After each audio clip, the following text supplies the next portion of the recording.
السلام علیکم ورحمۃ اللہ وبرکاتہ۔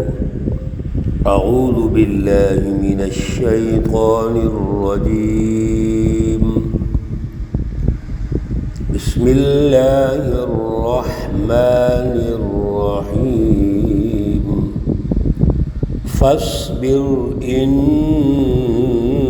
وعد اللہ حق واستغفر لذنبك وسبح بحمد ربك بالعشي والإبكار۔ صدق اللہ العلی العظیم۔ اللهم صل على سيدنا ومولانا محمد النبي الأمي وعلى آله وأصحابه وبارك وسلم وصل عليه۔ معزز سامعین و سامعات، سورۃ المؤمن پارہ نمبر 24، آیات مقدسہ نمبر 55، 56 اور 57 ہیں۔ اللہ رب العزت ان آیات کا فہم اور شعور عطا فرمائے اور عمل کی توفیق اور صلاحیت عطا فرمائے۔ گزشتہ درس میں اللہ رب العزت نے جب رکوع کا آغاز ہوا تو ایک پالیسی سٹیٹمنٹ جاری فرمائی۔ طے شدہ اللہ نے ایک پالیسی ارشاد فرمائی ہے، اور وہ یہ کہ اللہ اپنے رسولوں کی اور رسولوں کی جو جماعت ہے، مومنین متقین حزب اللہ، ان کی ہر حال میں مدد فرمائیں گے۔ اور دوسری طرف جو ظالم ہے، نہ تو ان کی معذرت ان کو کام آئے گی اور نہ ہی کسی اعتبار سے جو بھی وہ کوشش کر رہے ہیں، مکر و فریب کر رہے ہیں، وہ کامیاب ہوں گے۔ اللہ رب العزت نے ان آیات میں یہ واضح ارشاد فرما دیا، ہمیں اشارہ دے دیا، تربیت فرما دی کہ کامیابی دنیا اور آخرت میں جو ملے گی وہ سچی جماعتوں کو ملے گی۔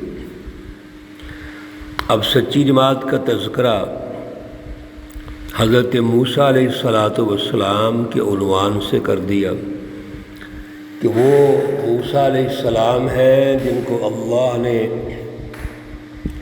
کتاب مقدس تورات دی، اور وہ ہدا یعنی سچی رہنمائی ہے، اور پھر اس میں ذکریٰ لأولی الالباب، عقل والوں کے لیے بہت بڑی نصیحت ہے، یعنی جو عقل استعمال کر کے، اللہ کے وسائل کو استعمال کر کے اللہ رب العزت کی انسانیت کے لیے جد و جہد کرتے ہیں، اللہ تمام رکاوٹیں دور کر دیتے ہیں۔ اس لیے اللہ کے جتنے بھی نبی ہیں وہ انسانیت دوست ہیں، وہ انسانوں کو غلامی سے نکالتے ہیں، جہالت سے نکالتے ہیں، اعلیٰ شعور، اعلیٰ فکر اور فلسفہ دیتے ہیں، جس کے ذریعے اللہ سے جوڑتے ہیں، اور پھر اس طرح سماج اور معاشرے کی تشکیل کرتے ہیں کہ اس میں رہنے والے انسان، زندگی بسر کرنے والے سارے انسان ایک ہوں، برابر ہوں، اور کوئی کسی کے ساتھ ظلم اور زیادتی نہ کر سکے۔ یہ وہ سچی رہنمائی ہے۔ اللہ رب العزت پیارے رسول اکرم صلی اللہ علیہ وسلم کو آیت مقدسہ نمبر 55 میں آج کا جو درس شروع ہو رہا ہے، کچھ ارشادات فرماتے ہیں، سنیے۔ یہ رسول اللہ صلی اللہ علیہ وسلم کو حوصلہ ہے، آپ کی استقامت، جرأت کی حوصلہ افزائی کی جا رہی ہے، لیکن ان کے ذریعے سے جو سچی جماعت حزب اللہ صحابہ اکرام ہیں ان کی بھی تربیت ہو رہی ہے، اور پھر اس سچی جماعت اور رسول اللہ صلی اللہ علیہ وسلم کے ذریعے سے آج ہماری اور قیامت تک آنے والی جو سچی جماعتیں ہیں، مومنین متقین ہیں، ان کی تربیت ہو رہی ہے۔ اللہ ارشاد فرماتے ہیں فاصبر، آپ صبر کیجئے۔ یہ مکۃ المکرمہ کے ظالم مشرک اور کافر جو آپ کو مختلف طریقوں سے پریشان کرتے ہیں اور آپ کی اس جد و جہد میں رکاوٹ بن رہے ہیں، آپ جو دین کا سسٹم غالب کرنا چاہتے ہیں، جو مکۃ المکرمہ میں آزادی کا سسٹم لانا چاہتے ہیں، عدل و انصاف کا نظام لانا چاہتے ہیں، اس میں یہ رکاوٹ بنتے ہیں اور تکلیفیں پہنچاتے ہیں۔ تو فاصبر، آپ صبر کیجئے۔ ان وعد اللہ حق، بے شک اللہ کا وعدہ درست ہے، حق ہے، سچا ہے۔ میرے عزیزو، یہ وہ دور ہے جب رسول اللہ صلی اللہ علیہ وسلم مکۃ المکرمہ میں جماعت سازی کر رہے ہیں، جماعت کی تیاری کر رہے ہیں، تو اللہ نے آپ کو اس دوران صبر کی تلقین فرمائی ہے۔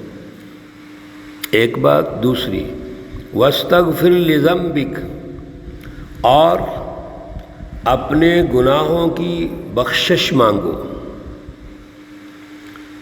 جب بھی ہم جد و جہد کرتے ہیں یقیناً اللہ کی رضا ہوتی ہے، لیکن کوئی نہ کوئی سستی، غفلت ہو سکتی ہے، کوئی کمزوری رہ سکتی ہے، تو اللہ سے بخشش طلب کرتے رہنی ہے۔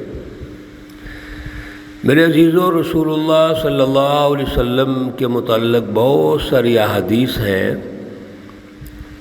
جس میں یہ ثابت ہے، اور مسلم شریف کی بھی ایک روایت ہے کہ رسول اللہ صلی اللہ علیہ وسلم 100 مرتبہ اللہ رب العزت سے بخشش مانگتے تھے۔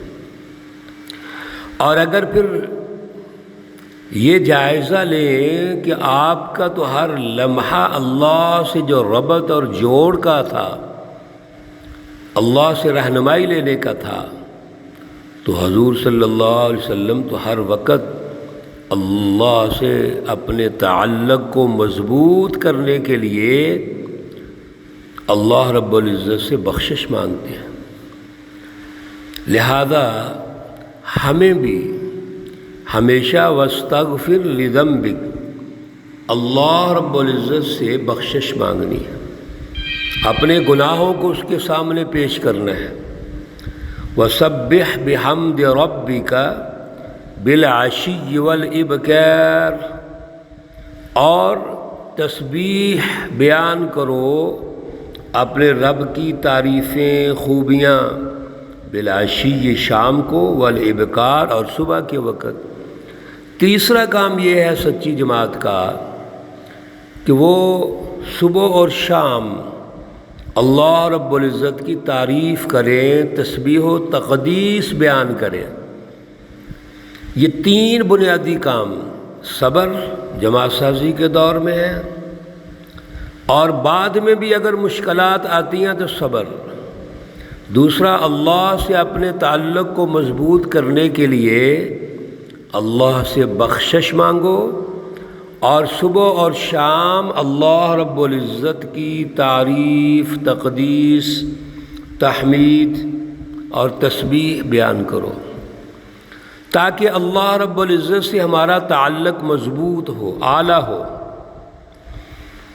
اور یہ جو دشمن کوشش کر رہا ہے، جھگڑتا ہے، اس کی صورتحال تو یہ ہے، ان الذین یجادلون فی آیات اللہ بغیر سلطان اتاہم، بے شک یہ جو دشمن ہے یہ جھگڑتے ہیں اللہ کی آیات میں بغیر کسی دلیل کے، بغیر کسی سند کے۔ اصل میں ان کا مسئلہ یہ ہے، ان فی صدورہم الا کبر، ان کے سینوں میں تکبر ہے، غرور ہے، دشمنی ہے، خواہشات ہے۔ انہوں نے اپنے دلوں میں کچھ اپنی خواہشات بنائی ہوئی ہیں، ما ہم ببالغی، جو ان کو نہیں پہنچ سکتے۔ تو یہ جو دشمن ہے، یہ اصل میں دشمنی جو کر رہے ہیں اس کے پیچھے مفادات ہیں، ذاتی اغراض ہیں، لالچ ہے، مفاد پرستی اور تکبر ہے۔ اب ان حالات میں جب کہ دشمن محض اپنے مفادات کی وجہ سے مخالفت کرتے ہیں تو وہ تو بغیر دلیل کے ہیں۔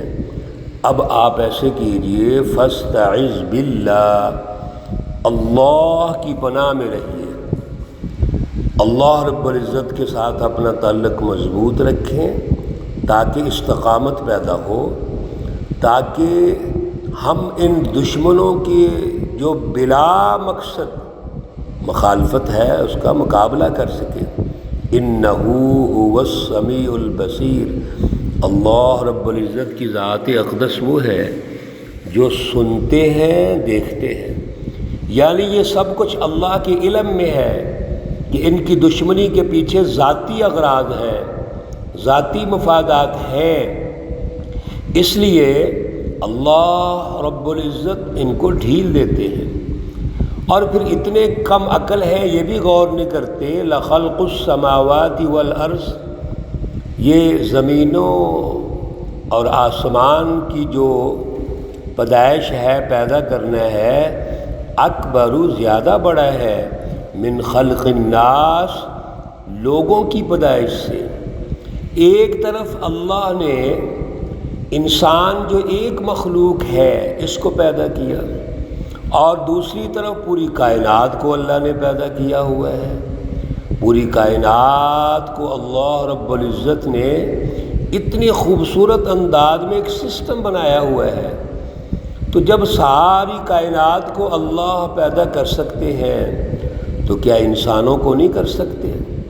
لیکن اکثر الناس لا یعلمون، اکثر لوگ جانتے نہیں ہیں۔ میرے عزیزو، جب دشمنی دل میں ہو، ذہنوں پہ ہو، جب انسان کسی کی بات سننا ہی نہیں چاہتا، غور ہی نہیں کرنا چاہتا، وہ بات اللہ کی ہے، وہ بات رسول اللہ صلی اللہ علیہ وسلم کی ہے، وہ اس پہ توجہ نہیں دینا چاہتے، تو پھر سمجھیں گے کیسے؟